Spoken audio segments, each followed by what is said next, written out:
최근 조선구마사가 역사 왜곡 논란을 일으키며 온 나라를 떠들썩하게 하면서 은밀히 동북공정을 시도하려는 중국의 추악한 의도가 드러나고 있습니다. 중국은 김치를 중국의 파워차이라고 주장하거나 한복이 중국에서 유래했다는 주장을 폈는데, 이제는 중국 자본으로 우리 드라마까지 이용해 동북공정의 수단으로 삼으려고 한 것입니다. 중국 네티즌들은 얼마 전 TVN 드라마 빈센조가 중국 브랜드 비빔밥 제품을 PPL로 노출시키자 비빔밥은 잔반처리 음식이라고 조롱하고 중국의 자본이 없으면 드라마 제작이 불가능한 나라라고 말하기도 했습니다. 그리고 이제 조선구마사에서 중국의 것들이 등장하자 한국인이 중국 드라마를 베꼈다는 글을 올리며 도둑국이라고 말했습니다. 이같이 어이없는 주장에 우리 네티즌들은 분노했는데, 서경덕 교수는 조선구마사가 중국의 동북공정에 빌미를 제공한 셈이라고 개탄했습니다. 우리 국민들은 이 같은 중국의 조롱과 역사를 왜곡한 조선구마사에 분노하며 행동으로 보여줬습니다. 방송국 공식 홈페이지와 방송통신심의위원회에 항의글과 함께 방송중지 요청이 빗발쳤고, 청와대의 조선구마사 즉각 방영중지를 요청한다는 국민청원이 올라오자 20만 명이 참여했습니다. 또한 이를 방송한 SBS를 지상파 취소하라는 청원도 8만을 돌파했습니다. 결국 조선구마사는 이해 방송을 끝으로 폐지 수순을 밟게 되었습니다. 이번에 조선구마사를 집필한 박기옥 작가는 역사를 왜곡했다는 비판을 받으면서 이제는 이전작 철인왕후까지 회자되며 그의 의도를 의심케 만들고 있습니다. 그는 전작 철인왕후에서도 조선왕조 실력을 지라시라고 표현하고 종묘 제례화까지 희화화했다고 방송통신심의위원회로부터 행정지도 결정을 받기도 했습니다. 또한 이전에도 자신의 작품에 조선적 캐릭터를 등장시키며 친중 성향의 작품을 선보이고 중국 콘텐츠 제작자 자핑 픽처스와 집필 계약을 맺으면서 그가 조선족이라는 말이 퍼지기도 했습니다. 논란 후 네티즌들은 박기옥 작가의 저작권 등록을 보며 안흥치 연대기라는 작품이 확인되면서 큰 우려를 나타냈습니다. 네티즌들은 안흥치 역사는 안중근 의사 자서전으로 박기옥 작가는 철인왕후에서 조선에서 별로 인지도 없는 왕철종을 건드리고 조선구마사에서 조선 네임드인 태종 세종을 건드리고 이번에 넘어가면 다음 타겟은 안중근 의사가 될 것이라고 주장했습니다. 이 네티즌들의 주장에 많은 이들이 홍어하며 이번에 그대로 두면 안중근 의사까지 위험해진다고 말했습니다. 그런데 놀라운 것은 박기옥 작가가 계약을 맺은 제작사 자핑코리아 안운주 이사는 중국인이자 중국인민일보 한국대표처 이사라는 사실이 밝혀진 것입니다. 그가 소속된 중국인민일보는 중국공산당 중앙위원회 기관지로 중국에서 가장 크고 영향력 있는 신문입니다. 이곳의 한국대표를 맡은 이가 조선구마사를 제작한 제작사 대표이사였다는 것입니다. 한때 박기옥 작가가 조선적이 아니냐는 의혹이 들었지만 실상은 그를 고용한 소속사의 대표이사가 중국 공산당의 지령을 받는 중국인이었습니다. 안운지 이사는 한국 이름을 쓰고 있지만 중국 하얼빈에서 태어나 20년 동안 중국에서 살다가 10년 전에 한국으로 왔습니다. 국내에서 중국어 강사로도 활동하고 있는 안운주 이사는 2018년에도 600년 전 훈민 정음의 비밀이라는 천재인 중국어 특강에서 한국어에 있는 너무 많은 한자어가 중국어와 매우 유사하다라는 취지의 말을 해서 논란을 일으키기도 했습니다. 이뿐만 아니라 자핑 픽처스는 임시정부 수립 100주년 기념 MBC 드라마 이몽에 투자하기도 했고, 올해 본격적인 한국 콘텐츠 제작에 초점을 맞추어 4-5편의 투자할 계획으로 국내 방송사 제작사들과 협의 중이라고 했습니다. 우리 네티즌들은 또 다른 한 드라마를 지목했습니다. 바로 JTBC 스튜디오에서 제작하고 있는 드라마 설강화입니다. 지난해 중국 텐센트가 JTBC 스튜디오에 1000억 원을 투자했고, 드라마 이름도 중국식이라서 네티즌들은 여기에도 중국 자본의 흔적이 있는 게 아니냐고 지적했습니다. 설강화는 스카이캐슬의 유현미 작가와 조윤탁 감독이 다시 한번 의기투합해 기대를 모으는 작품으로 정예인과 블랙핑크 지수가 출연해 오는 6월 방영을 예정하고 있습니다.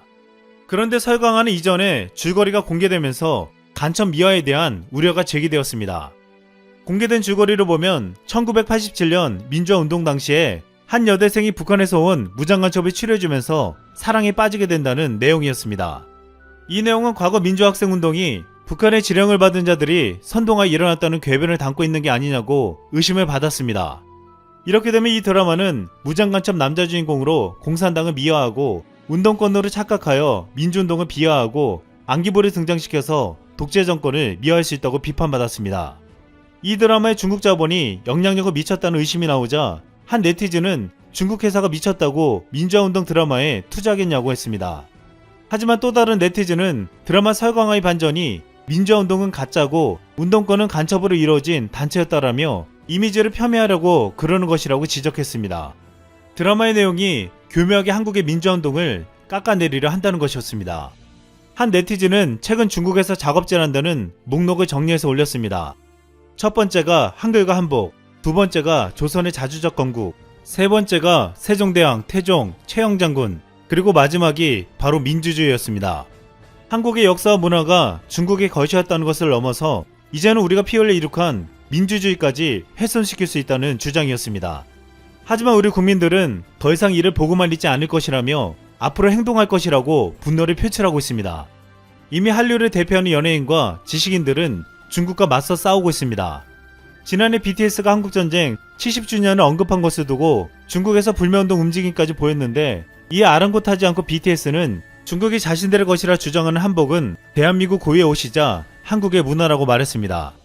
또한 BTS는 지난해 중국을 보란듯이 한복을 입고 경복궁 근장전과 경회를 위해서 역동적인 공연을 펼쳤습니다. 전세계 팬들과 외신들은 BTS를 지지하며 한 목소리로 중국을 비판하고 위험한 민족주의라고 공격했습니다. 또한 이번에 조선구마사가 논란이 되면서 넷플릭스 킹덤 신드롬을 일으켰던 김은희 작가가 다시 조명되었습니다. 김은희 작가는 킹덤 대본을 쓰기 위해서 민속촌을 뛰어다니며 고증을 철저히 했고 대동령 지도도 한 판 한 판을 다 보면서 제대로 된 한국의 역사를 알리기 위해서 힘썼다고 했습니다. 실제로 킹덤으로 인해서 전세계 팬들은 드라마에 등장하는 조선의 모자인 갓에 매료되며 한국 문화에 큰 관심을 드러내기도 했습니다.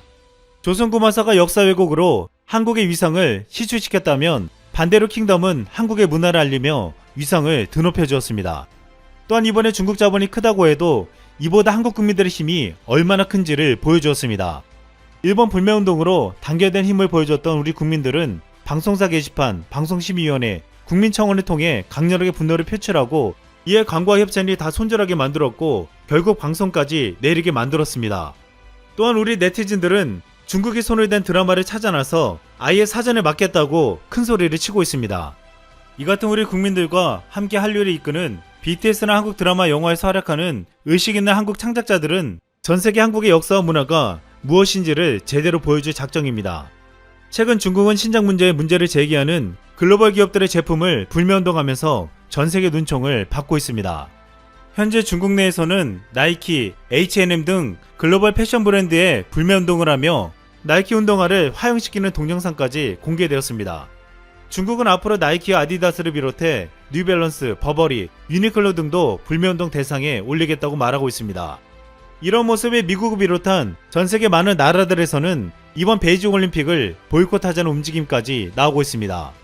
그럼에도 중국은 베이징 올림픽을 전세계 평화의 잔치로 치르겠다고 하지만 지금 중국의 모습은 점점 왕따를 자처하며 스스로 무덤을 파고 있는 것처럼 보이고 있습니다. 그런데 그나마 친하다는 북한에서도 최근 김정은이 자주 한다는 충격적인 발언이 전해져 화제가 되고 있습니다. 일본이 100년의 적이라면 중국은 1000년의 적이다. 이상 쓸멍이었습니다.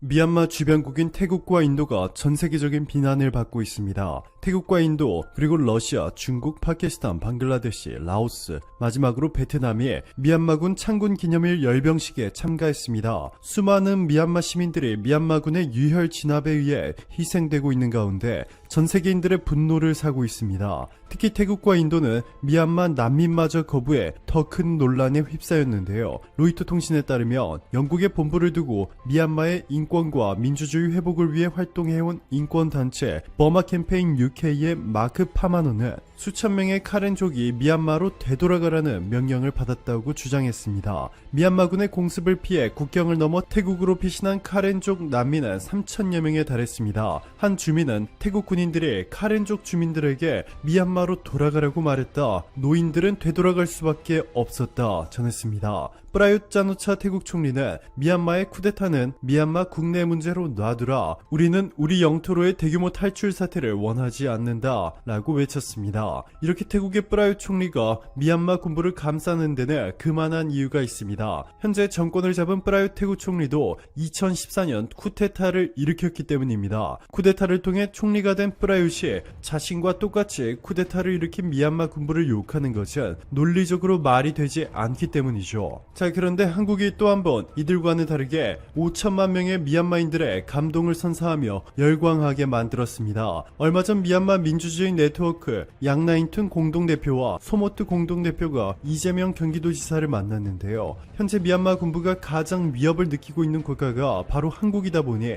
이재명 지사를 만난 이 두 명의 미얀마인들을 모두 지명수배 대상으로 올리고 이들을 미얀마로 끌고 가기 위해 혈안이 되어 있습니다. 자, 그런데 여기서 이재명 지사는 가만히 있지 않았습니다. 언제나처럼 그 어느 정치인들보다 더 빠르게 강력한 대응을 보여주었습니다. 이재명 지사는 자신의 페이스북을 통해 미얀마 군부가 미얀마 민주주의 네트워크 얀나잉툰 공동대표와 소모뚜 공동대표를 지명수배했습니다. 이재명을 만나 국제사회가 미얀마 상황을 오해할 수 있도록 이야기했다는 게 수배 이유인데 공동대표들께서 제게 무슨 말을 했으며 어떤 발언이 왜곡됐는지 밝히지 않았다라며 미얀마 군부가 직접 무엇이 잘못됐는지 밝히라 압박했고, 또한 그는 지명수배 사유에 제가 지목된 만큼 미얀마 군부에 묻지 않을 수 없다. 구체적으로 어떤 내용이 허위사실인지 말해라. 그래야 저는 물론 국제사회가 오해하지 않을 것이다. 미얀마 군부에 경기도지사의 공식 요청 서한을 보낸다 밝혔습니다. 어느덧 대한민국 제20대 대통령 선거가 1년도 채 남지 않은 상황 속에서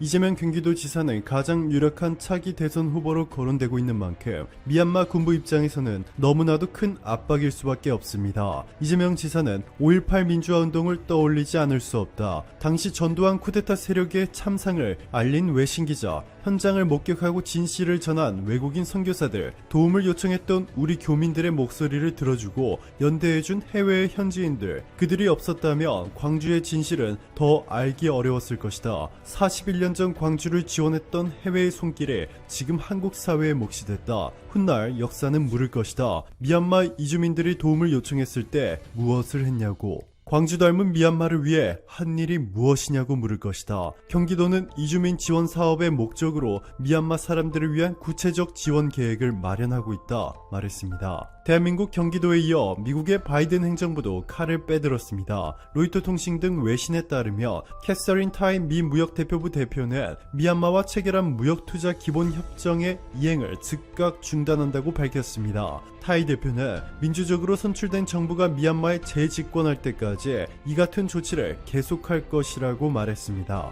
현재 미얀마인들은 미얀마 국민들을 도와주신 대한민국에게 너무 감사드립니다. 미얀마를 응원해주셔서 감사합니다. 우리 양국은 최고의 이웃입니다. 또한 지난 탄핵 때 한국이 보여준 촛불 집회를 그대로 따라하며 미얀마 SNS는 한국에 대한 감사의 인사를 한 게시물들로 도배가 되고 있습니다. 오늘도 감사합니다. 최고로 멋진 하루 보내시길 바랄게요.